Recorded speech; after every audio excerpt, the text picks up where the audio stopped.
Welcome to Writer Pants on Fire, where authors talk about things that never happened to people who don't exist. We also cover craft, the agent hunt, query trenches, publishing industry, marketing, and more. I'm your host, Mindy McGinnis. You can check out my books and social media at mindymcginnis.com, and make sure to visit the Writer Pants on Fire blog for additional interviews, query critiques, and more at writerpantsonfire.com. Tidewater Sandals. Where will your Tidewaters take you? When you're ready for your writing break, sometimes a little walk is all it takes. Tidewater Sandals offers flip-flops that are both stylish and comfortable. Tidewater sandals are made with 5 layers of compressed yoga mat material for all-day cushioning. The footbed is brushed to keep your foot from slipping and designed to mold to your feet. Those long walks can help break down writer's block, and the versatility of Tidewaters can keep you comfortably on your feet while working out those pesky plot holes. Tidewaters are also great for casual and dressed up looks. Wear them to the beach or out to dinner once you're done writing. Tidewaters are lightweight, pack well for trips, and a teacher discount is offered year-round. Visit tidewatersandals.com. Tidewater Sandals. Where will your Tidewaters take you? Are you ready to supercharge your healing journey? Access greater ease, joy, and clarity in your life? Lindsey Kluin is here for you. Lindsey's truest passion has been supporting sensitive souls like writers with her intuitive readings, healing, and classes for over a decade. Lindsey amplifies what supports your best and highest intentions while gently clearing away what no longer supports or aligns with you.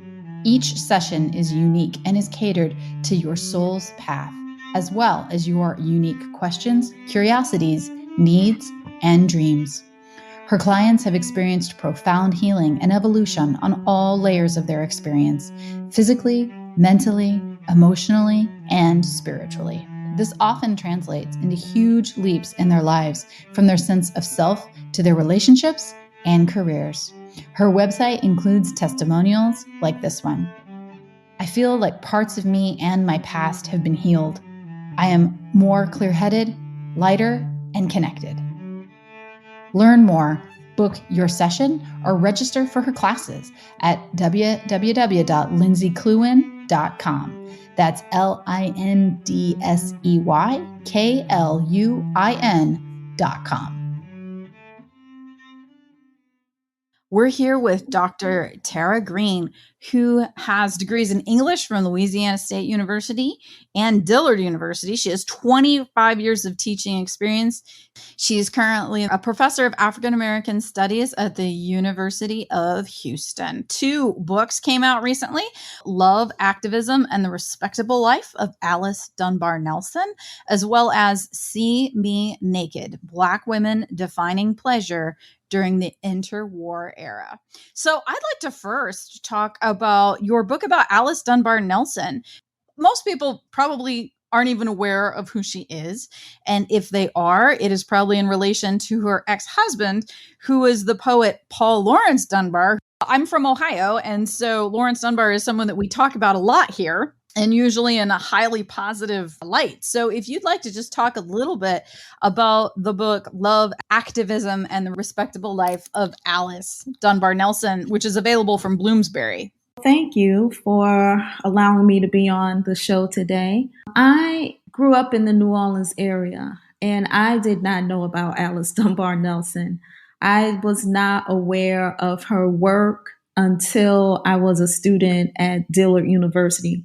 Just so happens I was an English major. I can still remember reading her work for the first time. Actually, I think I remember the impression that I got from her work. I can't even remember which short story I read. And that was when I found out that she had graduated from an iteration of the institution that is now Dillard University. She graduated from Straight University. Some years later, I would wonder, why did she leave New Orleans to marry Paul Laurence Dunbar? Because I knew that colorism, the discrimination that occurs because of people of color, this is something that we deal with in various communities. Lighter skinned people have a certain kind of privilege. And she was in New Orleans and she was very light skinned. So why would she marry Paul Laurence Dunbar, who was a darker skinned man, even though he was a famous man? And so the book really sort of looks at not only their relationship from her perspective, but the life that she had as a political activist and as a teacher and as a child growing up in New Orleans before she even met him. And then he was not actually her ex-husband, but her first husband. She would become his respected widow after his death. Then she would marry two other men, but she would continue with her careers as a suffragist, a political activist with the Republican Party. She just did so much. She was a member of the Black Women's Club that was certainly committed to the uplift of the Black race at a time of severe and overt discrimination, not only in the South, but in other parts of the country as well. So there was so much to learn about her, and it took me 10 years to pull that project together. That is a real work of the heart then. That's a ton of research, a ton of dedication, a ton of delving into an area that I think people are really kind of beginning to understand. So many women, especially minorities, moving in the background, moving in the shadows to be active and to take risks and do the things that they did, and we don't even know their names. Yeah, and she was just one of many. It's kind of easy to point to her in some ways because she was well known, and she was well known because she kept her first husband's name in the air, if you will. So she became the one who had the access to his royalties because she stayed married to him. That was the smart thing. And she kept his last name even when she married twice more. She was one who was in the spotlight, but there were hundreds of Black women who were involved with the Black Club Women's Movement in rural towns and larger cities in the country. And their names we do not know, but they were fighting for a better United States of America. Talking about doing that research and working on something for 10 years, how do you go about putting together all of that information, and how do you decide what makes it into the book? Because I'm sure, just as a novelist, I know how much research I do to write fiction and how little of it actually ends up in the book. Give me an idea of what that process is like when you're working on nonfiction and obviously just really dedicating yourself to research. It was quite the challenge. And I think that's why it took 10 years. I would think that I was finished. I would send it out. Readers would say, we don't like this because of these reasons. And it was usually because I didn't have enough. It was never because I had too much. Develop here. Why didn't you say this about that? So her archives, most of her materials were sold to the University of Delaware, and that was my starting place. They have housed diaries, scrapbooks, unpublished works, published works in their various iterations, letters. So all of these materials were available. There were some scholars who had done some work, but no one had written a biography. So how do I come to it and make those decisions? I have to look at and think about what has already been published. So that's, of course, part of the research. And then I try to, as much as possible, trace a chronology. I also had to consider my audience. What is it that an audience who does not have the training that I have as a literary scholar, what is it that they would need to know? So I would find myself repeating things at times and saying things that I might not ordinarily say if I had a primary audience of literary scholars who may have known her work, or maybe history buffs who know loads of stuff about what happened in Wilmington, Delaware at a specific time, because that's where she spent most of her life. So I had to think for multiple readers, and that was something that I had not done before. So this was a different journey for me as a writer. And when you're talking about having to consider what else has been done, like what work is already out there, that's not so different from writing fiction, where you really do have to consider the market. You can't just be someone who's like, I'm really passionate about this one thing and this one person, and I want you to be too. Like, it doesn't work that way. Yeah, and publishers will not publish if you're going with a certain kind of press, but publishers won't publish unless you can tell them that there's a market and then who that market is. So saying, oh, well, this is unique and nobody has written about this before. I just read an editor say this on Twitter.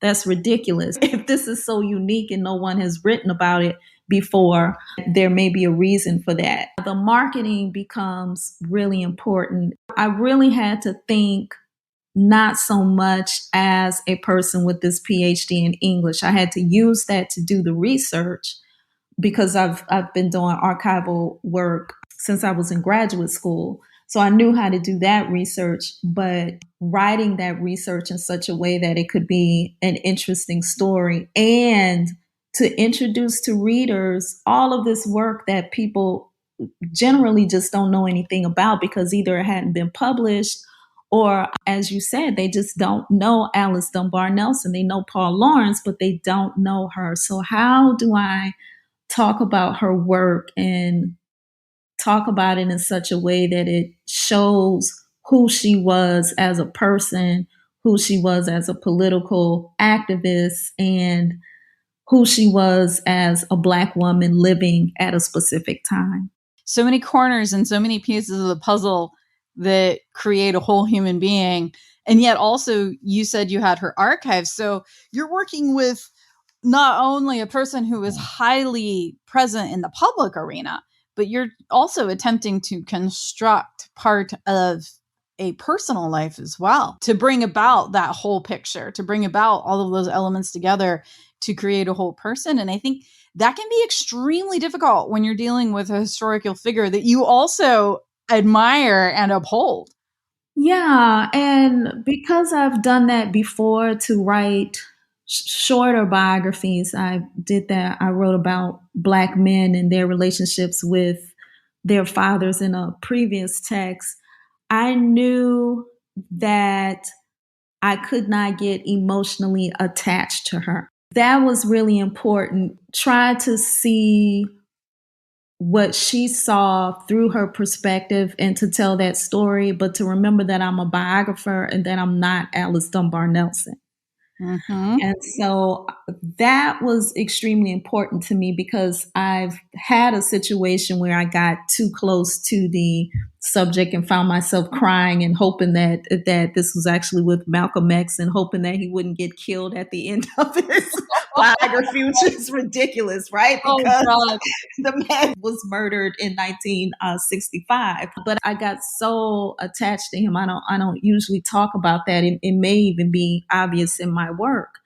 And I think I'm as protective of her as I would be with any Black woman subject that I am writing about, but not to the extreme that there are times when I say, you know, that just wasn't right, honey. That was ugly, what you did there, right?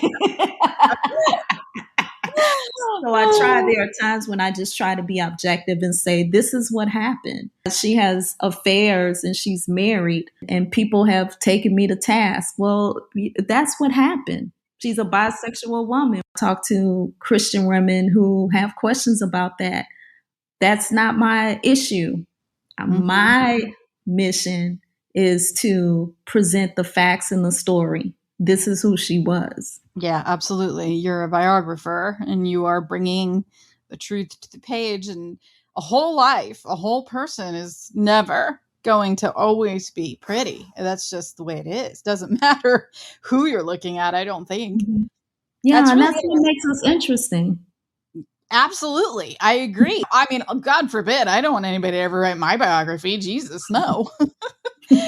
But I'm from a very, very, very small town in Ohio, and we actually have an author who was from here. Her name was Dawn Powell, and literally no one knows who she is. Like, she is lost in the shuffle. She's an amazing novelist. She was friends with Tolstoy. Like, she is just this really cool person that had a really cool life and did some amazing things, but she also had some tragic things in her life and some things that were questionable to certain groups of people. And when I read her biography, similar feelings, because I do feel drawn to this person who is a writer like me from an extremely small town. She actually wrote a short story about the town that I live in and am from.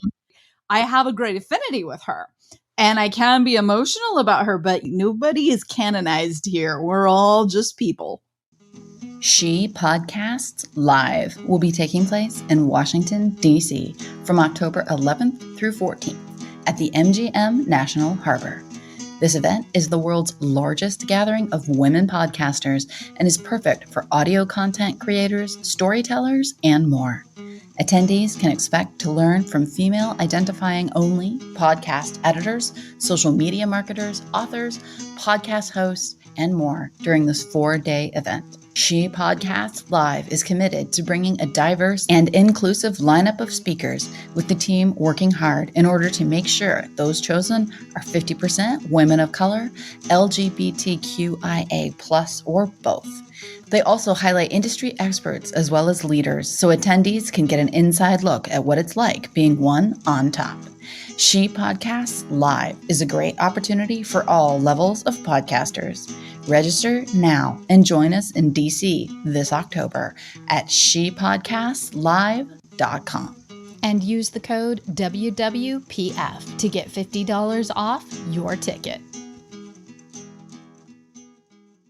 So I want to talk a little bit too about See Me Naked, Black Women Defining Pleasure During the Interwar Era. So tell us a little bit about what that book is about and the spectrum of everything that it covers. Again, it goes back to my interest in biography and the lives of Black women at a particular time. In many ways, it's certainly in conversation with the Alice book, as I call it, Love, Activism, and the Respectable Life of Alice Dunbar-Nelson. I almost want to call it a sequel, but it's funny because the Alice book came out in January and this book came out in February. But again, I wrote Alice over a 10-year period, and this book was written maybe in the 7th, 8th year I started writing that book. And why did I start writing that book? Well, because Alice Dunbar-Nelson gave so much of herself to activism, to uplifting the lives of Black people, and of course, changing perspectives about Black people in the United States of America. She was, along with those other Black activists, the kind of American that we would want to see. She wanted a better country. She dies, though, in 1935. She had some ailments. She was in poor health for much of her life, and part of that probably came from the abuse that she suffered in her marriage with Paul Laurence. But I began to wonder, what about Black women who are making a life and they put themselves first? Who did that? What did that look like? So then if the community or the race benefits from the work that they're doing, that's great. But what if it's not their priority? And so that's why they're in conversation, because I wanted to look at Black women from a different perspective. And this also comes with the fact that over a 10-year period, I'm also getting older. So my perspective is changing as well. And we have the Black Lives Matter movement, Obama's reelection. And so all of our country is changing in the time in which I'm writing. I looked at 4 Black women: Lena Horne, Moms Mabley, W.E.B. Du Bois's daughter, Yolanda Du Bois, Memphis Minnie, who's a blues singer. So 4 Black women from different walks of life who were born in the late 1800s, who lived late 1800s to 1900, who lived maybe into the 70s, 80s. Lena Horne lives a little bit longer. But what did it look like for these women who lived their lives? Moms Mabley was a comedian, so she certainly brought pleasure to others. She was very successful as a comedian. She was also a lesbian at a time in which same-sex relationships, people could find themselves being jailed. But everybody knew that she was a lesbian. So we have her, we have this eloquent woman in the form of Lena Horne, who was also a civil rights movement. Memphis Minnie, very little work on her, but she was someone who was a pioneer in country blues music. As her name suggests, she was a Southern woman, so I always want to include some perspective on Southernness in my work because I'm from the South for generations now. And I wanted to write about her music and what it meant for this blues woman to talk openly about finding pleasure in sex, what she would do if a man mistreated her. So I really enjoyed listening to her music and invite others to do so as well. And then we have Yolanda Du Bois, who was a Black woman of privilege, being of the upper class. Her father was the most renowned scholar in the country with an international reputation. I'm able to track her life through letters and found out so much about her because, like Alice Dunbar-Nelson, I wanted to separate her from this famous man and to look closely at who she was and what did pleasure look like for her. I enjoyed writing it. I finished writing it during the first year of the pandemic. So it ends with me discussing what pleasure looked like for me during a particular time. I guess I would say all of my books are my favorites because I wrote them. But that was a book that I feel like I'm glad that I wrote it, started writing it before a pandemic that we didn't know was coming, but that I was able to finish it at that time because I needed to finish it at that time. That was the book that I would have wanted to write during a pandemic. When we talk about women's desire, women's sexuality, and just women even having desire, I feel like to a lot of people, amazingly, this is still news. And I think that's ridiculous, number one. But, being a woman and moving through the world and declaring that you do, in fact, have desires and have specific things that you are or are not attracted to or that you have once in the first place still seems to be kind of a shocker for a lot of people. And there's an extra wrinkle there when you're a person of color. So if you can talk about that a little bit, I would be fascinated. Well, yeah, I do talk about in the introduction that we have to consider for Black women this history in the United States and other parts of the world, also the history of slavery and of rape. And so then how do Black women define themselves outside of that history? So what's the impact of that history, of that trauma? Black women are often placed into these stereotypical categories. And so then if a Black woman, especially if she's light-skinned, desires to have sex or desires to be looked at as a sexual being, then she's probably thought of then as this Jezebel figure, this slut, this woman who we see it now as being the welfare queen, the welfare mother. She has all these children, there are no fathers, and it's because she's just irresponsible. I think even in conversations about abortions and the impact that that has on Black women, that in the back of the mind, when we discuss the greater impact on Black women, that stereotype is still going to sort of force its way through. If Black women are greatly impacted and they need abortions, then it's probably because they are more sexually irresponsible in this animalistic way than women of other races, right? Mm-hmm. We always have to deal with this history that was thrust upon us. This is the legacy of the transatlantic slave trade, one of many legacies of the transatlantic slave trade. And so what I had to do was to discuss that, but I couldn't stay in that. I do talk about what pleasure looks like for Black women. It can be laughter. It can be being with a lover of choice, of consenting to that. Or during the pandemic, for some of us, it could be something as simple as cooking. It could be Mm-hmm. listening to music or performing. Performance means so much, it's multi-layered. So those are some of the things that I get into in the book. I think it's so true what you're saying about the pandemic kind of helping us to find other sources of pleasure, I think, in life. And yes, touch is amazing, and having a partner or someone that you're with, those are all wonderful things, and I wouldn't trade them for anything. I think the pandemic really made us sit down and think about other ways to fulfill ourselves. You were talking about using the time to write the book, and it was the specific book that you needed at that time. I was similar in that I undertook some projects that normally I would not have done. This is my shut-in time. This is my sphere. This is my cone.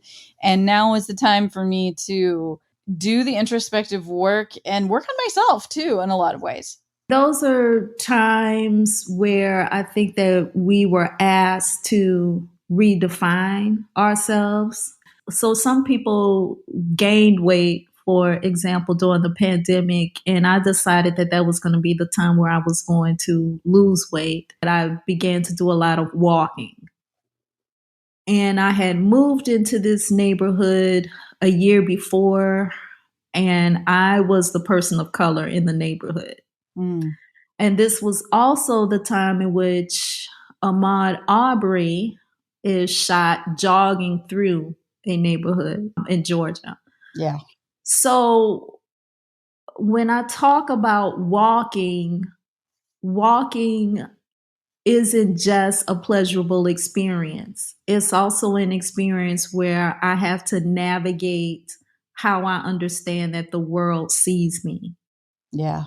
And all of this is in the book, because if I have to experience this in 2020, whatever, think about how these Black women are having these kinds of experiences in the early 1900s. One aspect that I'm also talking about is Black women's performance versus the voyeuristic perspective that she has to deal with and navigate, that challenge of the voyeuristic perspective, which on one hand could mean for someone like Moms Mabley, if the audience is looking at her, then she's making money off that.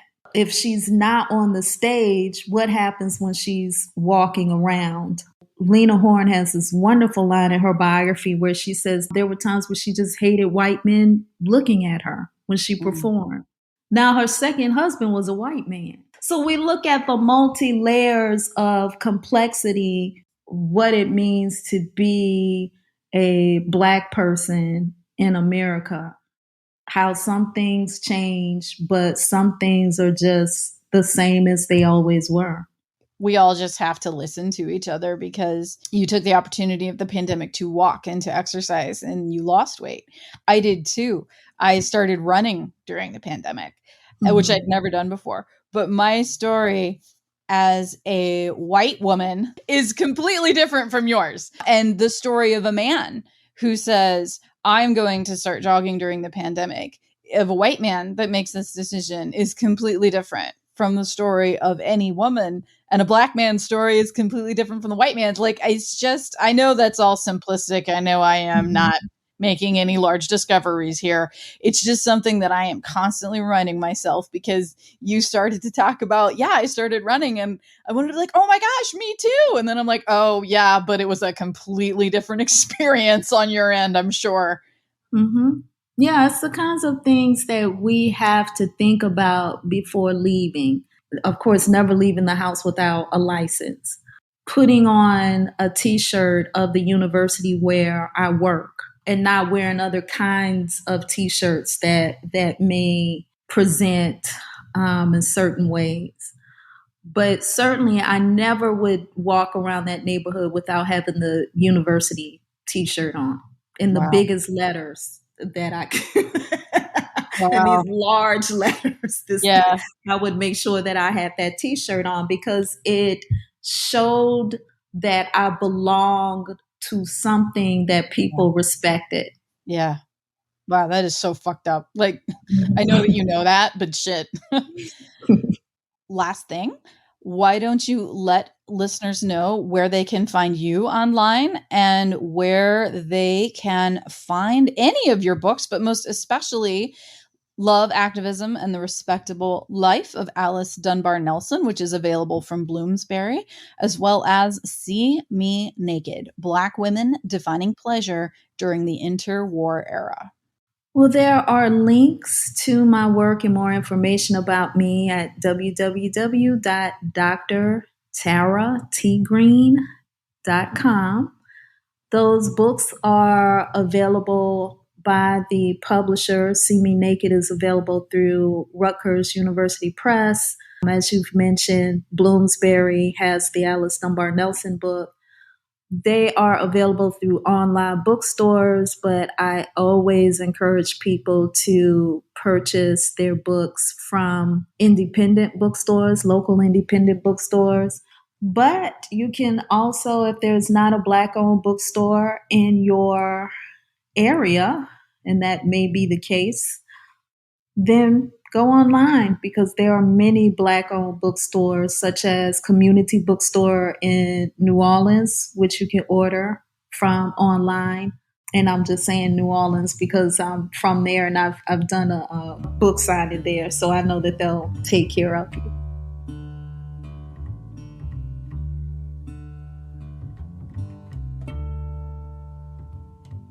Writer, Pants on Fire is produced by Mindy McGinnis. Music by Jack Corbel. Don't forget to check out the blog for additional interviews, writing advice, and publication tips at writerpantsonfire.com. If the blog or podcast have been helpful to you, or if you just enjoy listening, please consider donating. Visit writerpantsonfire.com and click Support the Blog and Podcast in the sidebar.